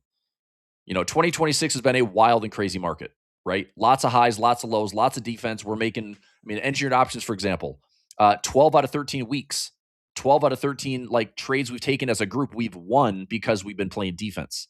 That is the key to that classroom is we have to respect that we're trading the ranges in those income grids. So I'm seeing a lot of people, not me, dead cat bounce, nothing, taking profits when I can, place to take profit. That's what I think too. That's what I'm doing. So I don't trust that this market has really what it takes to get back to all-time highs with much conviction. You got to give Trump and company credit for pumping this thing higher. But I am telling you, like this entire decline, I said, if we get a rally, this is a chance for those trapped longs to get out of trouble. Get out of trouble. If they get out of trouble, what better position to do it than right back here at past support becoming resistance, right back here at a nice 7 to 8% rally. You've got lower VIX. It's one of the lowest VIX readings we've seen in weeks. This is encouraging, but I do not think this market is going to be, and again, it could be slow and steady to the downside versus like, oh, but it's up today and it's down tomorrow. But we do have some interesting catalysts coming Thursday, Friday. We're also in the heat of earnings season. So this is going to be a lot of back and forth stuff, right? If earnings are decent, earnings are beating expectations. Remember, the bar's been lowered pretty substantially since we saw this correction. This correction has lowered the bar on earnings. So markets obviously want to see good earnings. And also this ceasefire is temporary, right? This is not a permanent solution. This is a 10-point agreement. This is a 2-week ceasefire. What happens in 2 weeks? I don't know. But if this market is going to run with this as a top and it's going to start giving some of it back, the bulls and bears will have those decision points where it's like, well, what happens in this cluster? We have support. What happens here? 6,400, 6,700, big gamma for the week. Okay. Do you remember me talking about this at the beginning of April? That April 1st, we talked about the quarterly JP Morgan collar trade. It was actually crazy simple. It was 7,000 on the upside, and it was 6,000 on the downside. And anything in between is fair game for these markets to move around. So that's how like wide the expectations are. Like, yeah, we can get back to 7,000, but we can also go down to 6,000. Okay. All right. Let's see here. Do you see the indexes gradually going lower, going back to all-time highs? I think we have to wait and see for the next couple of days. If today's pump to the upside is going to be faded by Friday, I don't have a lot of hope that this is going to be another rally. I think this pump, if the market takes this as a way to fade this back down, I think the bears have clearly shown that they're in more control here, and the bulls have had their chance to get out of trouble and de-risk, de-leverage, and this market might be, fighting tooth and nail, but still ultimately trying to make its way to fresh lows. Okay, that's why I also measured symmetry right here. Because if we go high, low, lower high, lower low, I want to be ready to scoop up some dips there for some defined risk trades. Okay. If I'm wrong and this market drifts higher, great. I'll smile. We'll have more green. We'll have more red, or we'll have more green. We'll have more profits. We'll have more cash. We'll decide what to do with it. But I don't think this is a bull market. I think this market, if anything, is fighting with the idea of dispersion. Um, I think it's interesting. Like this, whatever the purpose is for this Iran conflict, um, I don't know how this gets us to all-time highs with tons of conviction, especially if it's temporary. Ceasefire for 2 weeks is temporary, right? If it was, we're done, it's over, then yes, I could justify the market getting back to all-time highs with some momentum. But a 2-week ceasefire is temporary resolution that the market's going to have to then deal with in 10 to 14 days. And we'll see what price looks like from there. Okay. Somebody says, who will go on this weekend long? I don't know. I mean, you're probably seeing all sorts of crazy stuff. If you look at any type of like cheddar flow or unusual whales, any type of those sweet positions. If you're looking at SPY, look, I'll give you some big numbers here. Let's look at April. Let me go Gex here.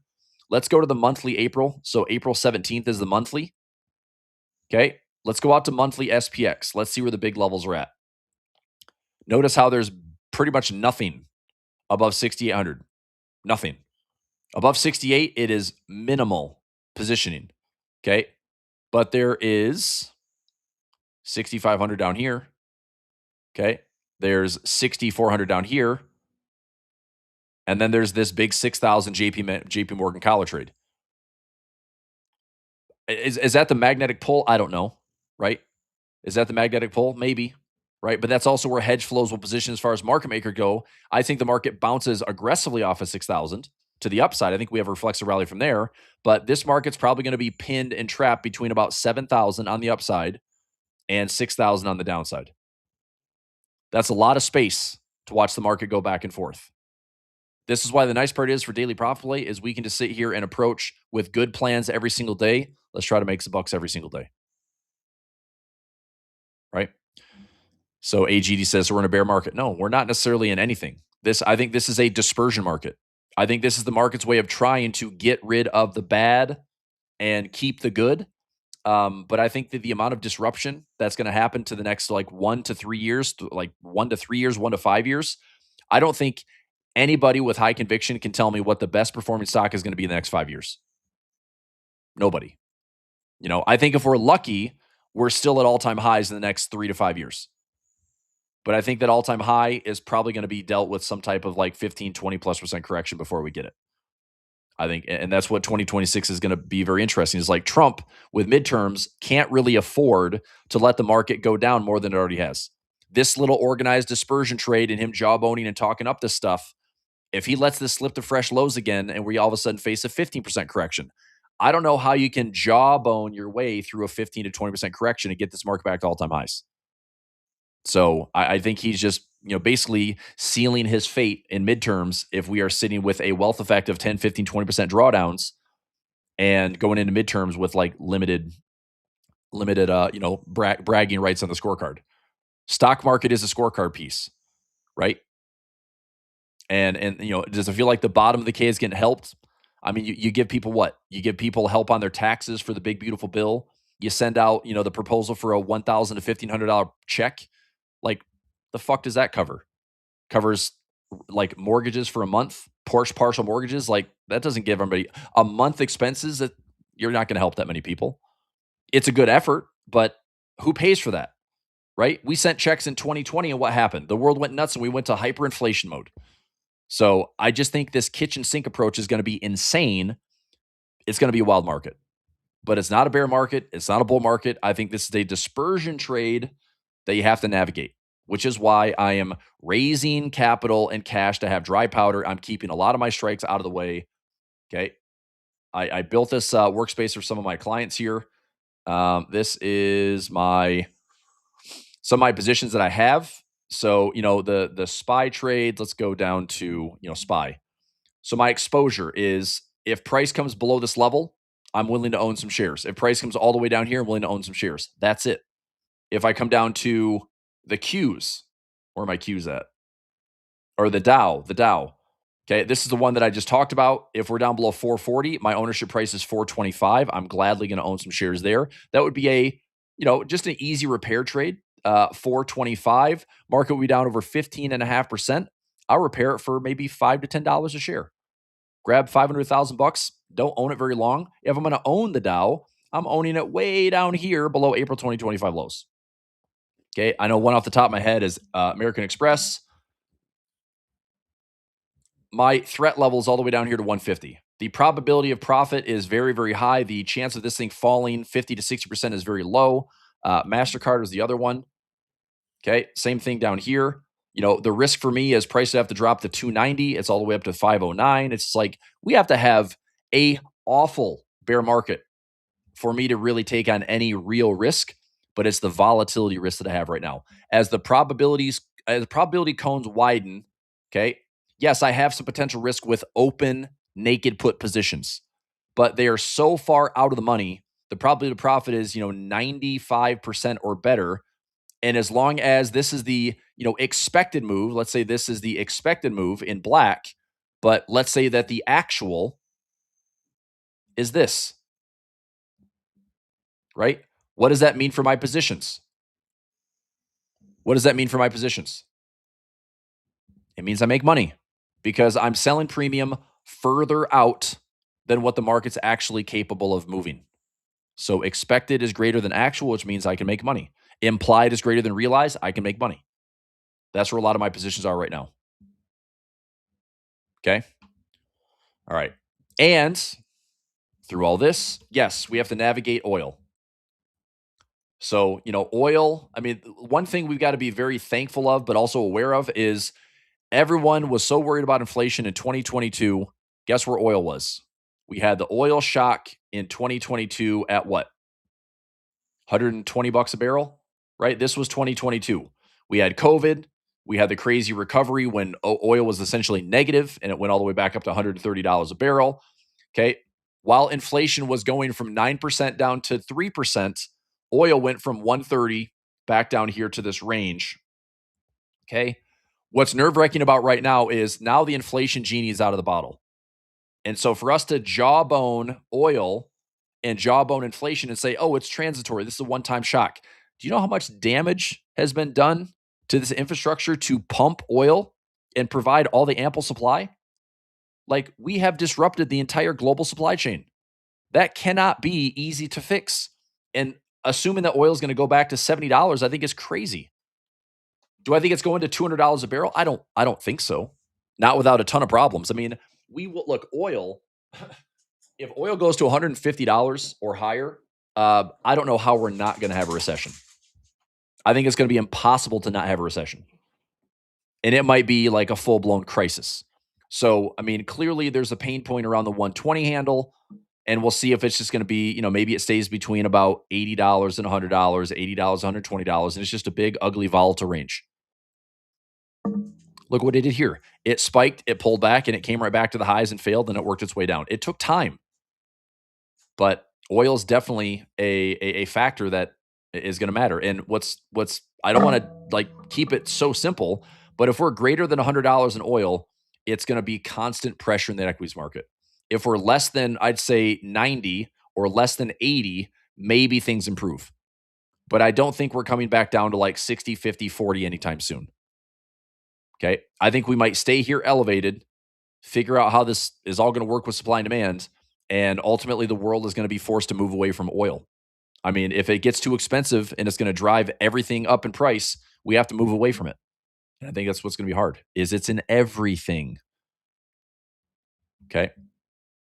And so in 2 weeks' time, what happens?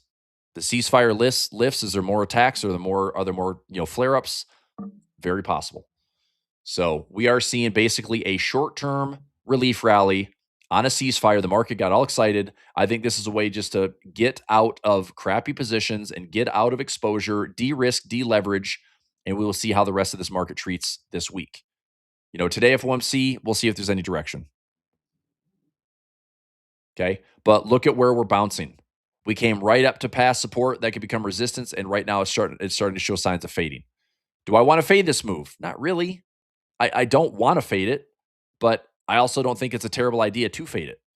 When tomorrow comes back a little bit more normalized, we have PCE in the morning. Here's what I would love. Just give us a normal day to trade and don't give us like a 0.5 to 1% gap up or down.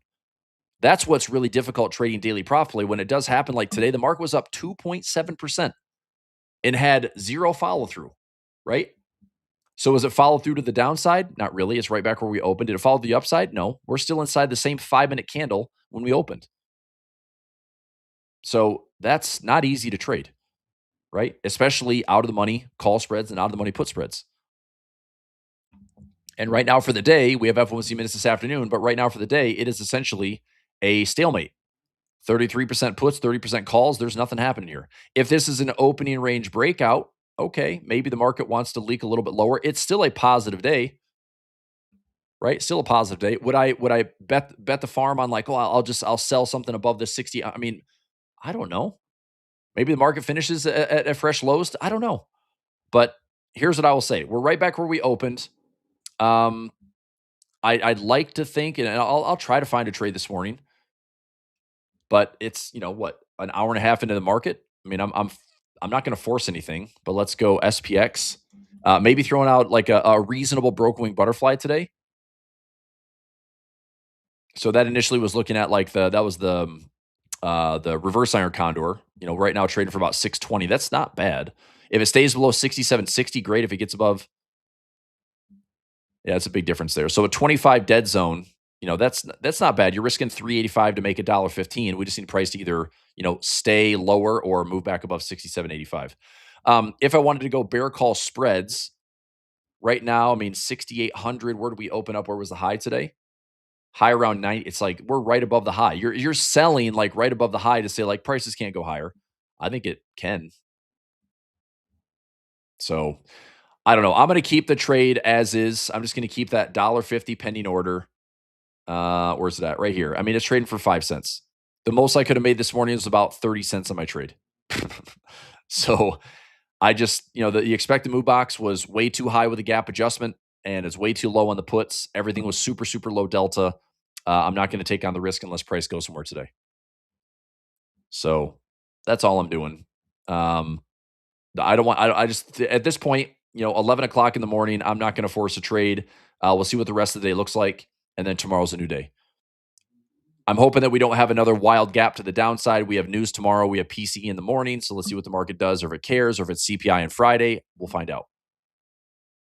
But, be cautious of this move because we got right back up to key resistance that I'm not surprised the market is fading it right now. And if that continues to eat away at this, right? Remember on the CFD, this is one big candle that took hours and hours overnight. But if the market just slowly and steadily chews away at this, that tells me that the bears have acknowledged, like, thank you for bringing price right back to us. We're going to sell that rally. Okay. But this is the key level. Like right now, if the market can stay above 66.25, the bulls might have some fight left in them. But if this market just fades all the way back down and takes out 66.25 or 66.15, then bears are back in control. There's going to be some ups and downs and it'll be noisy, but like all you're doing is Trump bump, market faded it, just like it did a couple weeks ago. Okay. All right. That's all I have for today. So waterfall income. Let me get a big update here out in your member portal. Engineered options looking good for a winner from this week's participation trade as long as we stay above 662 on XSP. Project Options Edge closed out the May 111 on SPY. That was for a bonus profit actually. Let's see here. Waterfall income. That'll be so trade today on daily profit, just pending orders. I'm just going to let that hang out. And that's kind of it for me for the day. Okay, so if anybody is here watching this new, if anybody's asking, this guy talks about options all day, what about other stuff? Look, options, one of my favorite assets to trade, define risk. I become a much better portfolio manager for the last, 10 years plus of trading options, incorporating that in my portfolio. Managing risk, way more capital efficient. I do have some foundational education. This quick guide is $27. This full session here for One Trade Mastery is free. If you want it, just email me. Okay. ChrisPulverPub@gmail.com. ChrisPulverPub@gmail.com. If you ever want to check out a replay of anything, of any of these services, if you want to see a replay, Dion, I think we have one ready to go for right now. But if you want to see a replay in any of these, somebody asked this morning, I think Thomas was asking about waterfall income. I asked for an email, or we can reach out to you. But if anybody wants to see like any of these services, they're all very different. They don't overlap. Here's what they look like on paper from win percentages, reward to risk. Some reward to risk much higher. So my double ups, very high very high reward to risk. Win percentage is around 60, 61%. Just the last win we had like a 75% winner on XSP. We had like a 512% winner a week before that on either, I think it was an SPX winner on a butterfly trade. So anyway, super high reward, low risk trades. Engineered options, we're winning about 90. I'm actually going to move this up now. So 1-to-1. And I'm going to move this up here because we're winning. And as a group, we're winning like 90% of our trades as a group. So I'm going to move this higher.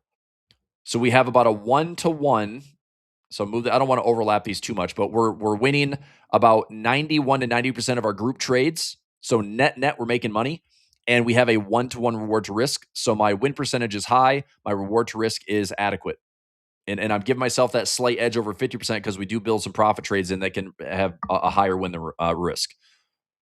So I think that's good. I mean, that makes it so we're winning more as a program, and also our reward to risk is more favorable than just a simple like, oh, I trade out of the money stuff and it's higher risk than reward. Like Daily Profit, we win 90% of our trades, but I'm typically risking 4-to-1. So I'm risking $400 to make $100, but my win rate's like 90%. Waterfall income. I'm typically risking like 400 to make 1 or 450 to make 50, but my win rate's like 95%. Project Options Edge, it's a lot of naked stuff. It's naked puts, it's cash secured puts, it's repairing trades, so the win rate's like 97%. The losses I've taken were defined risk, and I'll tend to keep it that way. But that's a more cash intensive program. Pinch Point, that's a set it forget it volatility dashboard. We trade the market a lot of times both ways. We're winning about 85, 86% of those trades. Newsbreakers is earning catalyst. This will heat up here in the next few weeks. We're winning about 71% of those trades, potentially 1-to-1 or better. Because a lot of those trades I trade both ways with earnings to get a chance of markets going, one way or the other on a prize news break. Okay. All right. Aussie dollar. I don't know. I'm not going to spend a lot of time on forex right now. We've been going for 2 hours. I like dollar weakness. I've been long New Zealand dollar, Aussie dollar for the last couple of months. So my New Zealand dollar, I started to scale in around 57.50. I started stacking positions up. I hit my profit target one around 60.50. I'm going for a second leg up here around 6,300. So I'm looking to see if this area will hold support and get back to resistance. And so I'm just looking at this support to hold and scale. If I get filled on additional buy positions, I'm going to take profit back up here at 61, and I'm going to lower my take profit. So Kiwi dollar, Aussie dollar, I still like long, but you gotta respect that dollar, like the DXY, that range trade I talked about. Okay, the one trade I don't give a funding about would be dollar yen. Nobody knows what the dollar yen is going to do. I don't even think the Bank of Japan knows what the dollar yen is going to do. So I've sworn it off. I think it's going to be an interesting trade at some point. I just don't care about the yen because it's so difficult to trade. And I'll say that for, I don't know, until I give up trading Forex. I just think the yen is a wild currency pair that doesn't behave like most currencies. Dollar CAD, I was looking to get long in here around the low 3,000s. Hasn't happened yet. No fills. New Zealand Swiss, looking to see if we can carve out some lows. Still long on pound Swiss as well. Trying to get back above like the 110 handle. Euro Swiss, I'm long at these lows at 9,000. Trying to get back to like parity again on Euro Swiss if possible. CAD Swiss, gosh, even with oil up to $120, CAD Swiss is carving out some lows, but we need to break this trend line. Aussie Swiss, probably one of my best looking Aussie or my best Swiss positions right now. I'm long and I have been long. If we get back up to here, I'm probably going to make about 20,000 pips around 5,700. I've been scaling into this Aussie Swiss for a moment. This has been like a 2-year campaign trade. All right. Good stuff. Thanks, Jess. I'm about to start Jeff's stream just in case, still delayed. All right. Deanna, if you got to start Jeff's stream, that's fine. I'm ready for the stream when you are. I'm ready to wrap up here. It's been 2 hours. So we can go live stream for whatever is on deck. I think it's a double up or newsbreakers. I'm not really sure. I'm probably, I'm not going to be on Build a Trade this afternoon. We got a follow-up appointment. Baby's new and 2 days old. So we got a first follow-up appointment. But I'll be back tomorrow morning. So come join me live, same time, same place, 9 a.m. for daily profit play. Hang out. Let's see what happens for the rest of the day. FOMC today at 2 p.m. And I'll be back on tomorrow morning and we'll continue to grind. Okay. If you have any questions for me, email me, chrispulverpub@gmail.com. You want practical options. You want the expected move box. You want information on options, whatever. Let me know. Okay. Thanks, Yana. Thanks, Rick. See ya.